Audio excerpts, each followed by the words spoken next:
Perhaps you've heard of Resolution Copper's proposal to develop what would be the largest copper mine in the United States. A project that, for about 4 decades, will supply the U.S. with billions of pounds of copper, create thousands of American jobs, and generate billions of dollars for the U.S. and local economies. But it's important to understand that, before mining can begin, Resolution must undergo a rigorous federal review process. The review centers on a Mine Plan of Operations, or MPO, a document that details every aspect of the mine's operations and impact.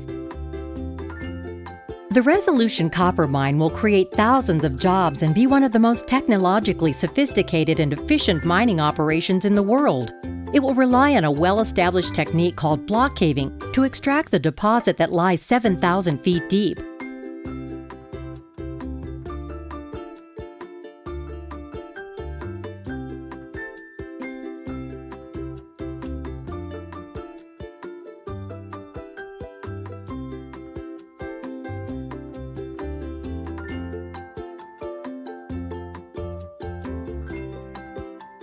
Resolution Copper has spent over $1 billion to date in order to develop a detailed mine plan of operations.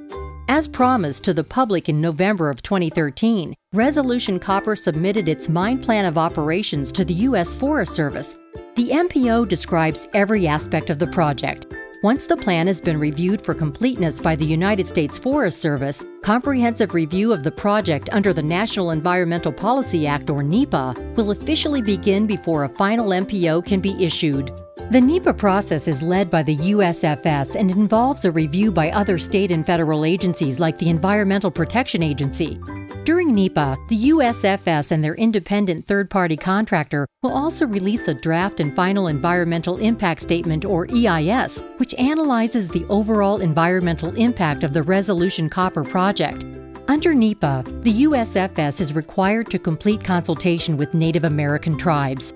Prior to a record of decision being issued, Section 106 of the National Historic Preservation Act will require our Mine Plan of Operations to comply with all regulations relating to Native American cultural and religious sites. Mandatory public meetings and open comment periods are part of the process as well. Resolution Copper may even have to adjust its MPO in light of the regulatory agencies and public's input. At the end of the process, the USFS will issue a final Environmental Impact Statement and Record of Decision. Only then can a final MPO be issued by the USFS. Resolution Copper's commercial mining operations cannot begin until it is complete. You can access Resolution Copper's Mine Plan of Operations by visiting resolutioncopper.com.